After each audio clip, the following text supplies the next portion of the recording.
Donc nous allons relire la fiche de cours donc sur l'énergie interne, les transferts thermiques et transferts d'énergie donc entre systèmes macroscopiques. Donc le lien donc dans la première partie donc c'est la constante d'Avogadro qui fait le lien donc entre les échelles microscopiques et macroscopiques. Donc elle correspond au nombre d'entités dans une mole. Donc Na égale 6,022 fois 10 puissance 23 donc entités par mole. Donc les microscopes à effet tunnel et microscopes à forte atomique permettent donc d'obtenir des images donc de synthèse donc de la surface d'un matériau et d'observer donc la disparité des atomes au sein de cette surface. Un système donc étant donc un ensemble ici macroscopique d'entités microscopiques, d'atomes, d'ions, de molécules, donc il n'est séparé du milieu extérieur que par une frontière, donc une interface où peuvent intervenir donc des transferts d'énergie. Alors les transferts donc d'énergie entre systèmes macroscopiques.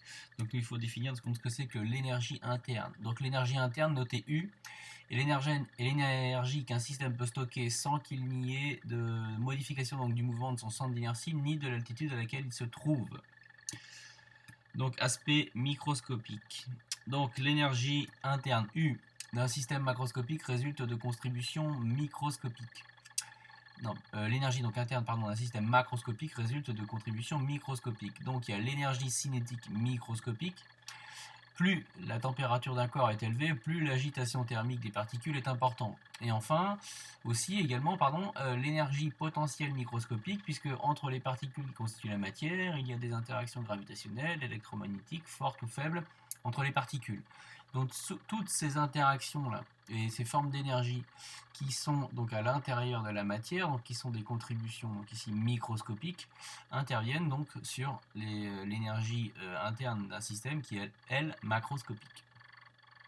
L'énergie totale d'un système est donc la somme de son énergie interne, donc qui est reliée donc aux aspects microscopiques, et de son énergie mécanique, elle, qui serait par exemple les aspects macroscopiques. Donc par exemple pour une voiture, donc on aurait une énergie mécanique, donc avec des aspects macroscopiques, alors que dans l'énergie interne, donc on aurait tout ce qui est lié donc à tout ce qui constitue l'intérieur de la voiture. L'énergie totale est donc égale à l'énergie interne du système plus son énergie mécanique. Donc l'énergie totale du système, c'est son énergie interne plus l'énergie donc mécanique. La variation d'énergie d'un système. Donc la variation d'énergie d'un système, la variation d'énergie totale, c'est donc la variation d'énergie totale qui est égale à la variation d'énergie interne plus à la variation d'énergie mécanique. Lorsque l'énergie mécanique du système est constante, donc si l'énergie mécanique du système est constante, c'est-à-dire qu'elle ne varie pas au cours du temps, c'est-à-dire que la variation est nulle. C'est-à-dire qu'à la fin et au début, c'est la même chose. Donc si on fait la différence des deux, parce que delta, quand on fait la variation delta de l'énergie totale de E total, c'est toujours donc l'énergie totale finale moins l'énergie totale initiale. Donc ça, je peux l'écrire ici. Donc ET, si je fais ETF moins ET initial, ça par définition c'est ma variation d'énergie totale.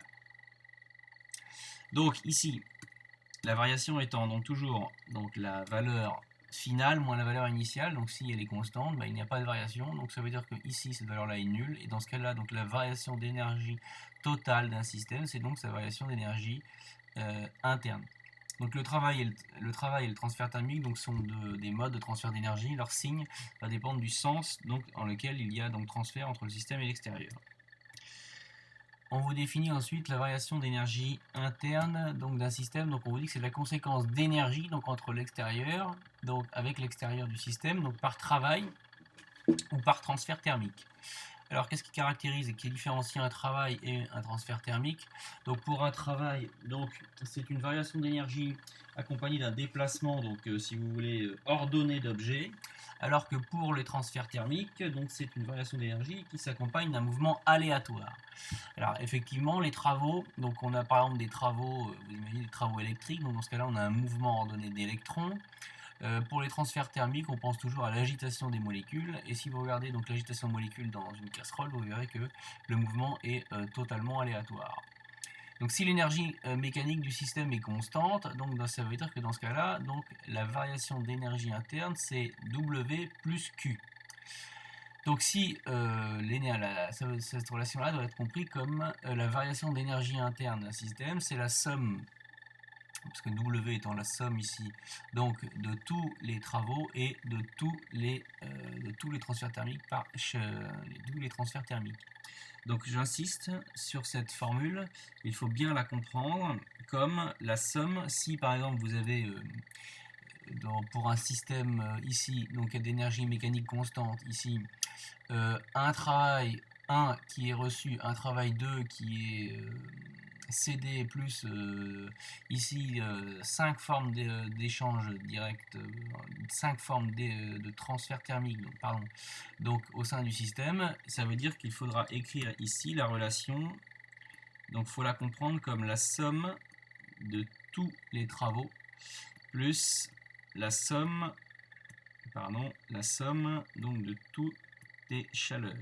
Donc en fait ici le W et le Q donc sont donc ici donc le travail total et le transfert thermique total. Mais si vous avez ici, donc je répète, trois formes de travail, il faudra faire W1 plus W2 plus W3. Et si donc ce système là, par exemple qui est au centre ici, à différentes formes de transfert thermique, par exemple il y en a 7, ça ferait donc la somme des W, W1 plus W2 plus W3, plus Q1 plus Q2 plus Q3 plus Q4 plus Q5 plus Q5 plus Q6 plus Q7.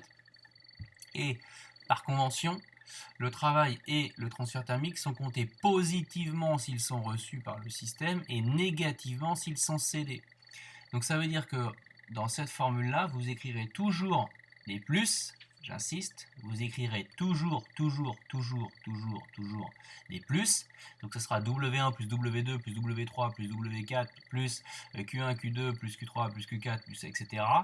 Et ensuite, chacune des grandeurs que vous venez de donner ici dans cette formule, W1, W2, Q1, Q2, Q6, Q18, ces valeurs-là, ensuite, on applique la convention qui est que par convention, le travail et le transfert sont comptés positivement s'ils sont reçus ou négativement s'ils sont cédés. Donc ça veut dire que pour un système ici, qui a une énergie mécanique constante, s'il reçoit du travail, on va le compter positivement. Donc on va ici mettre dans le schéma une flèche qui arrive sur le système. Il peut aussi céder lui du travail. Dans ce cas-là, s'il cède du travail, la grandeur sera comptée négativement. Idem pour les transferts thermiques. Si le système reçoit donc un transfert thermique, ce transfert thermique sera compté positivement, alors que s'il cède donc un transfert thermique, donc il sera ici compté négativement. On vous dit ici, remarque que l'énergie interne donc, est la somme des énergies internes des constituants du système. Donc si ici il y a deux sous-systèmes, l'énergie interne de 1 et 2, c'est la somme des énergies U1 et U2. C'est pour ça que ici donc, il y a la somme de tous les W, de tous les Q, de tous les transferts thermiques. On définit ensuite la capacité thermique. Donc lorsque la température d'un corps de masse petit m dans un état condensé, qu'il soit à l'état solide ou liquide, passe d'une température TI pour initiale à TF pour finale, donc sa variation d'énergie interne a pour expression, donc il y a un lien en fait entre donc, la variation d'énergie interne et la variation de la température donc, de ce système. Et ben, le lien entre les deux, c'est ce qu'on appelle ici donc, la capacité thermique, grand C. Et cette capacité thermique, on peut l'exprimer aussi sous la forme petit m fois c, où ici m donc est la masse du système et petit c est ce qu'on appelle donc la capacité thermique massique, donc capacité calorifique massique qui dépend de la masse. Et donc ensuite, si on remplace par Tf moins Ti, donc la variation de température étant toujours finale moins initiale. Donc ça, donc c'est la relation qui donc est à retenir également. Donc on voit ici que la variation d'énergie interne donc, est une énergie, donc elle est exprimée en joules. La masse est exprimée donc en kilos comme toute relation donc en physique, et les différences de température sont exprimées en Kelvin ou en degrés. J'ai bien dit les différences de température, puisque étant donné que l'échelle des degrés et l'échelle des Kelvin sont juste séparées par une addition et une soustraction, ça dépend du sens, de 273,15. La variation, qu'elle soit exprimée en Kelvin ou en degrés, est la même. Par contre, si vous voulez mettre une température en Kelvin et une température en degrés, ce n'est absolument pas la même. Mais au niveau des variations, une variation de température en Kelvin est la même chose qu'une variation de température en degrés. Donc la capacité thermique du corps exprimée donc est en joules par Kelvin. Bah, effectivement, si ici vous avez des joules et qu'ici vous avez des Kelvin, et ben vous avez pour l'unité de C des joules Kelvin-1 ou des joules degrés Celsius-1. Donc elle dépend du corps, de son état physique, de sa masse. On vous dit qu'elle correspond à l'énergie interne nécessaire pour augmenter la température de 1 degré Celsius. Ben, en effet, delta U, il vaut delta U, donc c'est l'énergie interne, elle vaut C si delta T vaut 1 degré. Si vous remplacez delta T par 1, vous obtiendrez delta U égale C, donc c'est pour ça qu'il est écrit ici, elle correspond donc à l'énergie interne nécessaire pour augmenter la température du corps de 1 degré. Petit c, donc c'est la capacité thermique massique qu'on exprime donc en joules Kelvin par kilogramme ou joules degrés Celsius par kilogramme, donc elle dépend du corps et de son état physique. Enfin, les transferts thermiques. Donc il existe 3 modes de transfert thermique entre un système et l'extérieur. Donc il y a la conduction. Donc c'est représenté ici par cette petite image. Donc l'agitation thermique, elle se transmet de proche en proche dans la matière, mais sans déplacement d'ensemble de celle-ci. Donc elle se produit principalement dans les solides. Donc imaginez là, si vous tenez une barre de métal et que vous la mettez dans du feu, vous allez voir qu'au bout d'un moment, il va y avoir un transfert thermique qui va se propager donc de la source chaude vers la source froide ici qui sera le bout de la baguette, et vous allez voir qu'au bout d'un certain moment, vous allez vite lâcher donc la barre. La convection, donc c'est l'agitation thermique qui se transmet de proche en proche donc dans la matière et avec déplacement d'ensemble de celle-ci. Elle se produit dans les fluides. Donc ici c'est représenté par cette image-là. Donc vous avez ici donc une bougie. Si vous mettez votre main au-dessus de la bougie, donc vous avez sans toucher donc la flamme, mais au-dessus de l'air, c'est l'air chaud donc qui est chauffé par la bougie qui monte et c'est cet air chaud qui vous brûle. Enfin, le rayonnement, donc l'absorption ou l'émission de rayonnement, donc des ondes électromagnétiques, modifie donc l'agitation thermique. Ce mode de transfert s'effectue même dans le vide. Donc ça, c'est un peu l'image qu'il y a ici. Donc mettez par exemple un t-shirt noir en plein été, vous allez voir l'effet donc du transfert thermique par rayonnement. Ensuite, donc le flux thermique et la résistance thermique.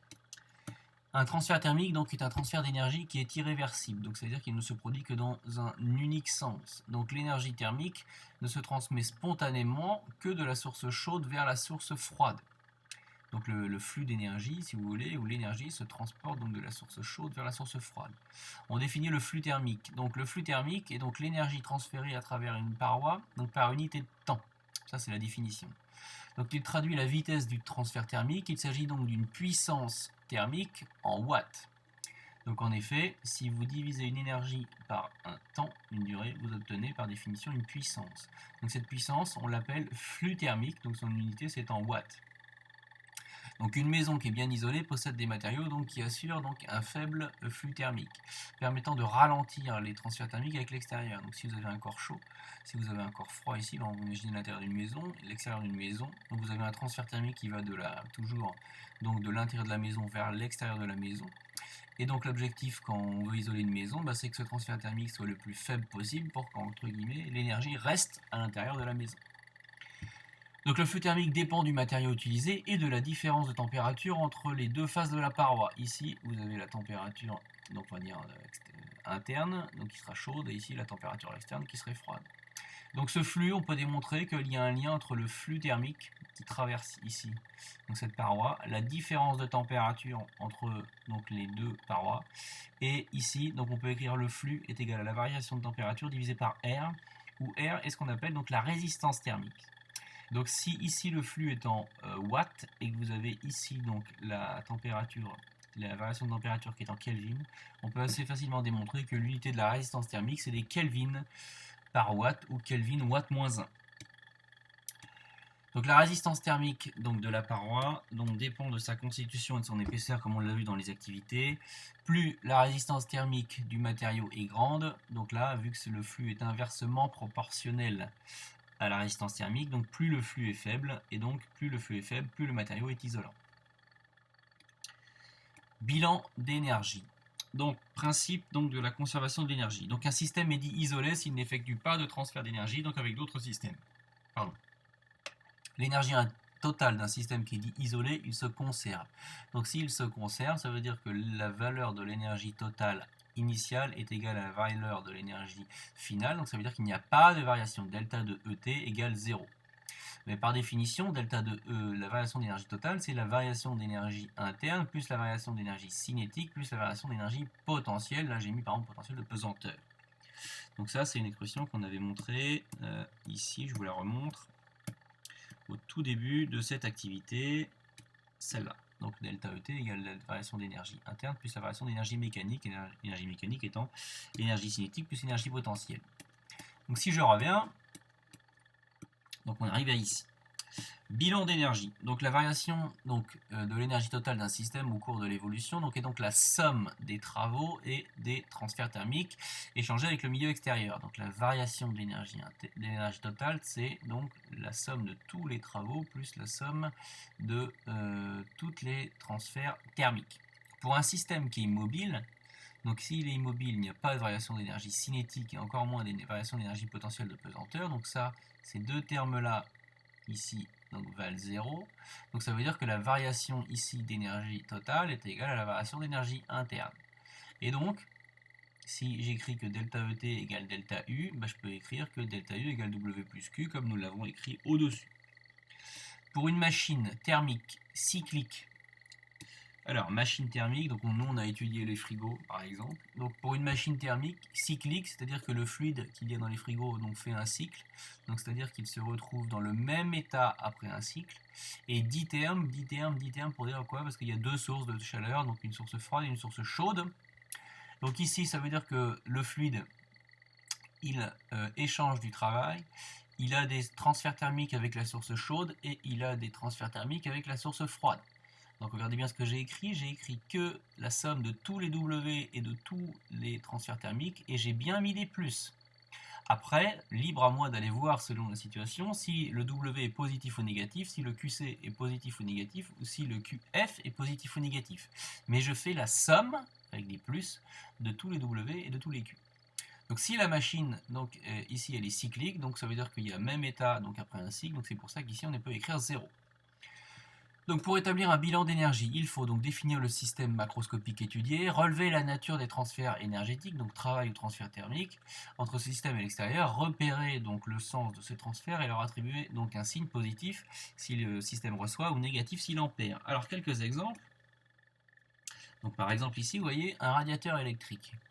Donc un radiateur électrique reçoit donc un travail électrique qui est compté positivement, et il le convertit, donc il cède lui un transfert thermique CD. Donc effectivement, un radiateur, l'objectif est de chauffer une pièce, donc il cède son transfert thermique à la pièce, dont l'objectif est d'augmenter la température. Mais le radiateur, lui, il reçoit un transfert thermique, c'est d'ailleurs pour ça qu'on le branche, le radiateur électrique, et il cède de la chaleur par transfert thermique. Si vous prenez un moteur, il reçoit de la chaleur par combustion, par exemple du gasoil ou du sans-plomb dans la chambre de combustion. Il produit un travail mécanique puisqu'il fait tourner l'axe des roues, et il cède également de la chaleur à la source froide, qui sont ici. Donc là, c'est une perte de chaleur. C'est pas l'énergie utile. L'énergie utile ici, c'est bien entendu de faire tourner l'axe des roues.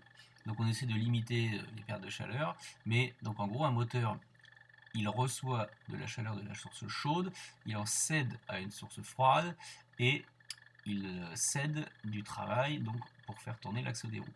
Donc ce travail-là, qui est cédé par le moteur, est compté pour le moteur négativement. Mais par contre, si je prends la roue, on voit bien que ce travail, il est reçu par la roue, donc dans ce cas-là, il serait compté positivement pour la roue. Mais pour le moteur, qui est ici le centre de mon système, c'est une grandeur qui est cédée. Si je prends par exemple un système réfrigérant, comme on a étudié dans l'activité, donc le système réfrigérant, il va recevoir de la chaleur de la source froide, il va en céder à la source chaude. Donc c'est ce qu'on a vu dans l'activité. Donc l'objectif est que si on prend de la chaleur, si on reçoit de la chaleur d'une source froide, on va encore d'autant plus la refroidir. Cette chaleur va être cédée à une source chaude. Donc on a vu dans l'activité que c'était derrière le frigo, les serpentins noirs.